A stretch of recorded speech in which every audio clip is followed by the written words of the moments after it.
So we're at the Japanese garden, and a bird was obviously killed here by a hawk or something ate it. But these daddy longlegs, I never knew daddy longlegs ate, I guess, blood. Because these spiders are eating feathers.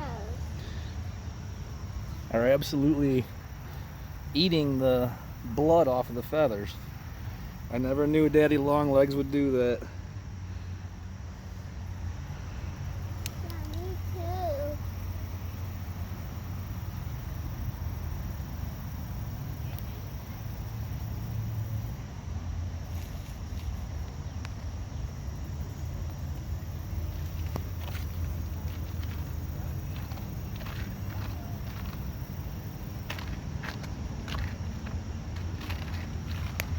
That is creepy.